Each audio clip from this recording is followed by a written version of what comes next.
नमस्कार दोस्तों, स्वागत है आपका अपना क्लास ओनली फॉर स्टडी में। तो फ्रेंड्स, आज कवर करेंगे भारतीय राष्ट्रीय आंदोलन का नेक्स्ट पार्ट, जो कि है क्रांतिकारी राष्ट्रवाद आंदोलन।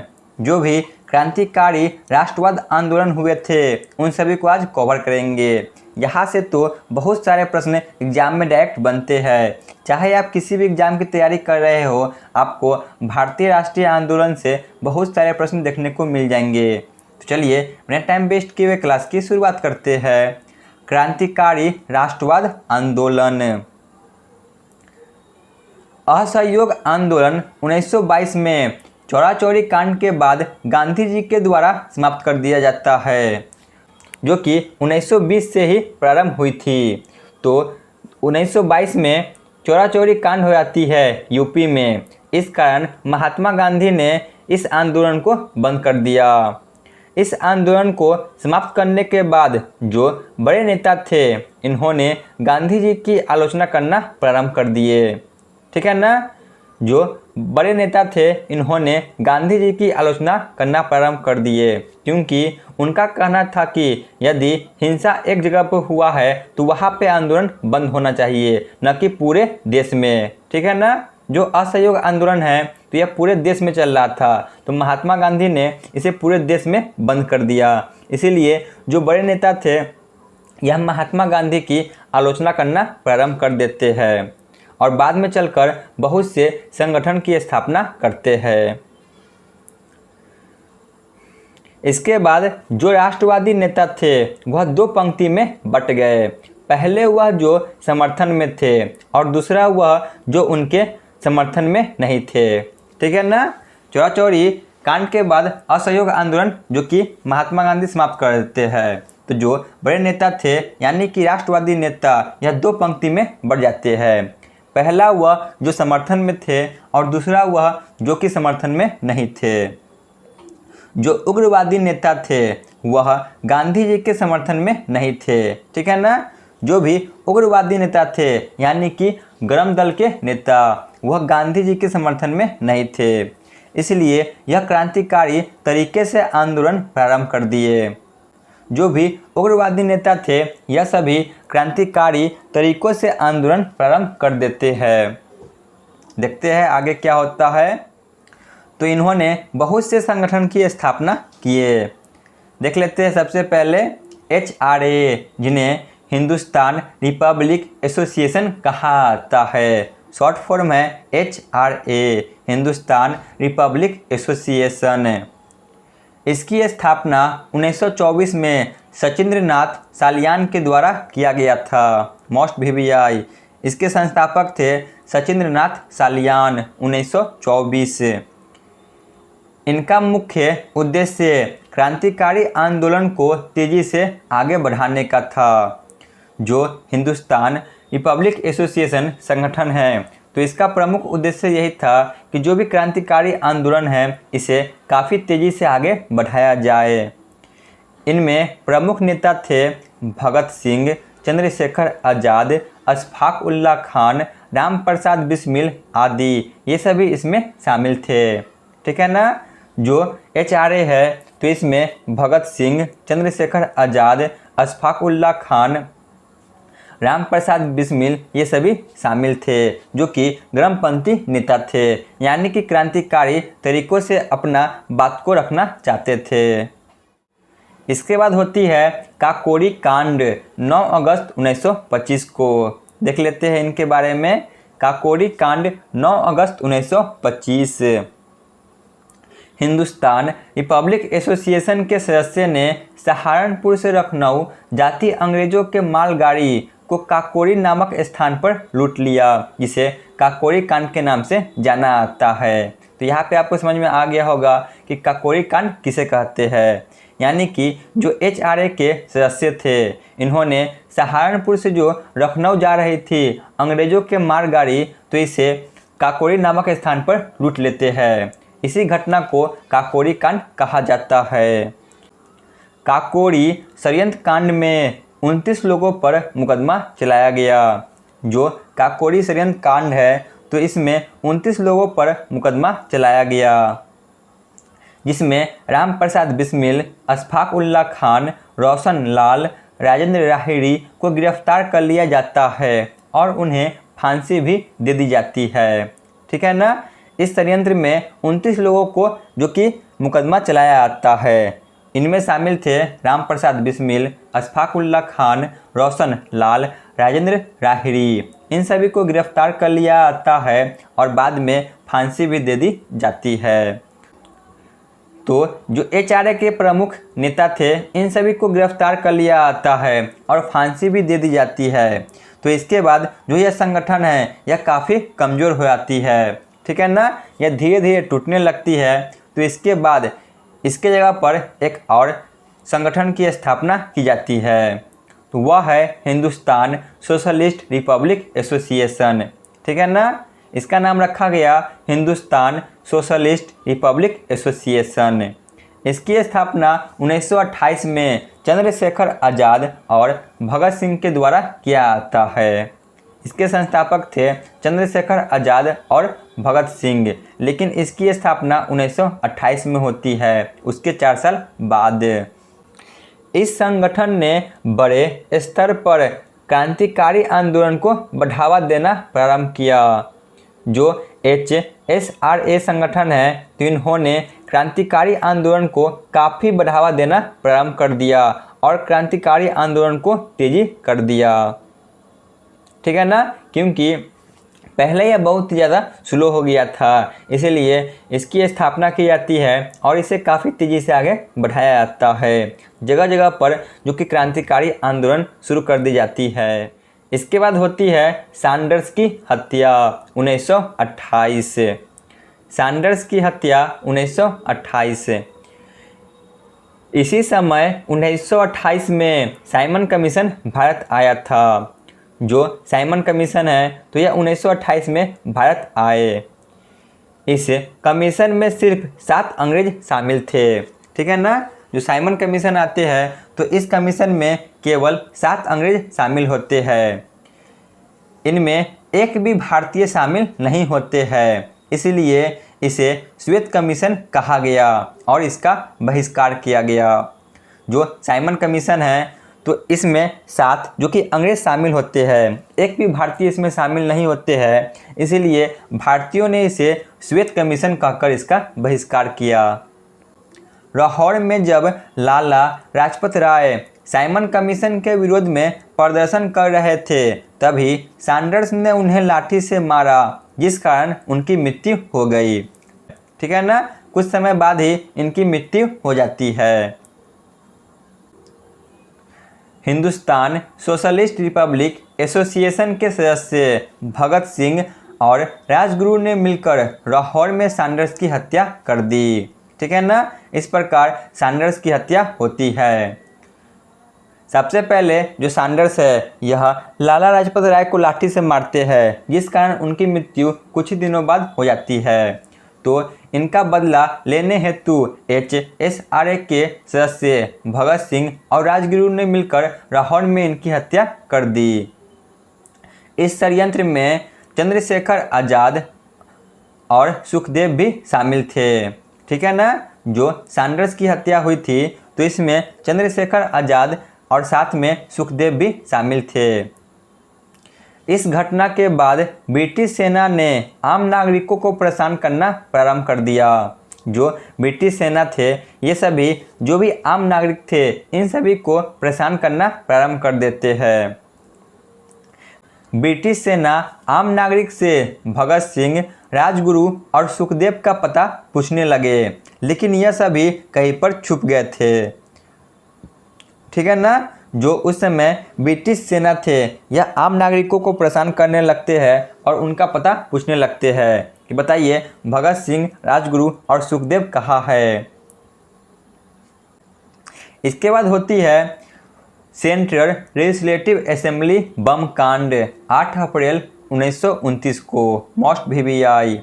सेंट्रल लेजिस्लेटिव असेंबली बम कांड 1929। भगत सिंह एवं बटुकेश्वर दत्त, इन दोनों नेता को ध्यान में रखें। भगत सिंह और बटुकेश्वर दत्त द्वारा दिल्ली की केंद्रीय असेंबली में खाली कुर्सियों पर बम फेंके और कुछ पर्चे भी फेंका गया था। ठीक है ना। जो भगत सिंह थे और बटुकेश्वर दत्त थे, इन्होंने दिल्ली की केंद्रीय असेंबली में जो खाली कुर्सी थे इन पर बम फेंके और कुछ इसके साथ पर्चे भी फेंके थे, यानी कि यह कुछ संदेश देना चाहते थे। इन पर्चों पर लिखा गया था कि हम बहरे कानों को कुछ सुनाना चाहते हैं। ठीक है ना। जो वहाँ पे पर्चे फेंके गए थे तो इनमें लिखा था कि हम बहरे कानों को कुछ सुनाना चाहते हैं। यह अंग्रेज़ों के लिए कहा गया था। वास्तव में यह बताना चाहते थे कि आम नागरिकों का दोष नहीं है और यह जो आप कर रहे हैं यह गलत है। ठीक है ना। जो ब्रिटिश सेना थे यह आम नागरिकों को परेशान करने लगे सैंडर्स की हत्या के बाद। तो बटुकेश्वर दत्त और भगत सिंह ने दिल्ली की केंद्रीय असेंबली में खाली कुर्सियों पर बम फेंके और कुछ पर्ची भी फेंके संदेश देने के लिए। इस पर्चियों पर लिखा गया था कि हम बहरे कानों को कुछ सुनाना चाहते हैं, यानी कि जो आप नागरिकों को परेशान कर रहे हैं यह सभी गलत है। आगे देखते हैं। इसके बाद इन्हें पकड़ लिया गया। उन्होंने तो खाली कुर्सी पर बम फेंका था, परंतु उन्हें इसके लिए मुकदमा नहीं चलाया गया, बल्कि उन पर लाहौर षड्यंत्र यानी कि सैंडर्स की हत्या के लिए मुकदमा चलाया गया। ठीक है ना। सैंडर्स की हत्या को ही लाहौर षड्यंत्र के नाम से जाना जाता है। इसके बाद जेल में ही जतिन दास भूख हड़ताल पर चले गए और 64वें दिन इनकी मृत्यु हो जाती है। मोस्ट VVI जतिन दास को ध्यान में रखे। जो जतिन दास थे तो यह इन सभी के समर्थन में थे, इसलिए जेल में यह जो कि भूख हड़ताल पर चले जाते हैं और 64वें दिन इनकी मृत्यु हो जाती है। चंद्रशेखर आज़ाद के अल्फ्रेड पार्क में पुलिस के साथ हुए एक मुठभेड़ में उनकी मृत्यु हो गई। जो चंद्रशेखर आज़ाद थे तो इनकी मृत्यु अल्फ्रेड पार्क में ही हो जाती है, पुलिस के साथ एक मुठभेड़ में। तो इसके बाद होती है लाहौर षड्यंत्र मुकदमा 1929। तो जो चंद्रशेखर आज़ाद है तो इनकी मृत्यु तो पहले ही हो गई थी। तो इसके बाद 23 मार्च 1931 को भगत सिंह, सुखदेव और राजगुरु को फांसी दे दी गई। मोस्ट VVI न जाने कितना बार पूछा गया है लाहौर षड्यंत्र मुकदमा। इसके द्वारा भगत सिंह, सुखदेव और राजगुरु 3 प्रमुख नेता को जो कि फांसी दे दी जाती है 23 मार्च 1931 को, ध्यान में रखें। इसके बाद है चटगांव आर्मरी रेड, जिसे शस्त्रागार लूट के नाम से भी जाना जाता है, क्योंकि इसमें ब्रिटिश के जो शस्त्रागार थे इन्हें लूटा गया। चटगांव उस समय बंगाल में शामिल था। ठीक है ना। जो चटगांव है तो यह उस समय बंगाल में शामिल था, परंतु अब चटगांव बांग्लादेश में स्थित है। जो चटगांव है तो वर्तमान में यह बांग्लादेश में स्थित है। यह घटना 1930 में सूर्य सेन यानी कि मास्टर दा के नेतृत्व में किया गया था। जो सूर्य सेन है तो इन्हें मास्टर दा के नाम से जाना जाता है। तो यह 1930 में इन्हीं के नेतृत्व में किया गया था चटगांव आर्मरी रेड। देखते हैं इसमें क्या हुआ था। इन्होंने एक अपनी सेना का गठन किया और उन्हें ब्रिटिश ड्रेस पहनाकर भेजा और चटगांव में जो शस्त्रागार ब्रिटिश का था उसे लूट लिया गया। इसी को चटगांव आर्मरी रेड कहा गया। मोस्ट VVI उम्मीद है आपको समझ में आ गया होगा कि चटगांव आर्मरी रेड किसे कहा जाता है। ठीक है ना। इन्होंने एक अपनी सेना का गठन किया और उन्हें ब्रिटिश का ही ड्रेस पहनाकर जो कि चटगांव में जो शस्त्रागार ब्रिटिश का था उनमें भेज दिया गया और इन्होंने उन सभी शस्त्रागार को लूट लिए। इसी को चटगांव आर्मरी रेड कहा जाता है। इसके बाद 1933 में गिरफ्तार कर लिया जाता है और 1934 में इन्हें फांसी दे दी जाती है। ठीक है ना। जो यह लूट हुई थी शस्त्रागार लूट, तो इसके बारे में ब्रिटिश सरकार को पता चल जाती है। तो इसके बाद इन्होंने इन्हें गिरफ्तार कर लिया और 1934 में इन्हें फांसी दे दी जाती है। इसके बाद है नेहरू रिपोर्ट 1928। 1928 में नेहरू रिपोर्ट जो कि पेश की जाती है, इनके बारे में देख लेते हैं। 1928 में साइमन कमीशन भारत आया था। अभी हमने पीछे देखा जो साइमन कमीशन है यह 1928 में भारत आते हैं और इनका बहिष्कार किया जाने लगा, ठीक है ना। 1928 में यह भारत आते हैं और इनका बहिष्कार किया जाने लगा क्योंकि इस समिति में 7 सदस्य थे जो सभी अंग्रेज ही थे, इसमें एक भी भारतीय नहीं थे, इसीलिए भारतीयों ने इसे श्वेत कमीशन कहकर इसका बहिष्कार किया था। तो ब्रिटिश सरकार ने इन्हें चुनौती दिया कि आप साइमन कमीशन का बहिष्कार कर रहे हैं तो क्या आप खुद से अपनी सुधार व्यवस्था के लिए संविधान को बना सकते हैं, ठीक है ना। जो ब्रिटिश सरकार है इन्होंने भारतीयों को जो कि चुनौती दिया कि बताइए यदि आप साइमन कमीशन का बहिष्कार कर रहे हैं तो क्या आप सुधार व्यवस्था के लिए संविधान बना सकते हैं। तो इस चुनौती को स्वीकार करते हुए मोतीलाल नेहरू के नेतृत्व में नेहरू रिपोर्ट तैयार किया गया, मोस्ट VVI, ठीक है ना। जो साइमन कमीशन ने यह चुनौती दी थी तो इन्हें मोतीलाल नेहरू द्वारा स्वीकार कर ली जाती है और इसी के समकक्ष नेहरू रिपोर्ट पेश की जाती है। इसी को नेहरू रिपोर्ट कहा जाता है। इस कमेटी में 9 सदस्यों को रखा गया। जो नेहरू रिपोर्ट था तो इसमें 9 सदस्यों को रखा गया और ब्रिटिश सरकार को एक रिपोर्ट तैयार करके दिए गए जिसमें डोमिनियन स्टेट की मांग की गई थी, ठीक है ना। नेहरू रिपोर्ट में ही डोमिनियन स्टेट की मांग की गई थी, मोस्ट VVI। ध्यान में रखें, यहाँ से प्रश्न बन जाते हैं और इसमें कुल मिलाकर 9 सदस्य शामिल थे। नेहरू रिपोर्ट में पूर्ण स्वराज की मांग नहीं बल्कि डोमिनियन स्टेट की मांग की गई थी, ठीक है ना। पूर्ण स्वराज की मांग लाहौर अधिवेशन 1929 में की जाती है लेकिन 1928 में डोमिनियन स्टेट की मांग की जाती है। आगे बढ़ते हैं। अब है लाहौर अधिवेशन 1929, देख लेते हैं।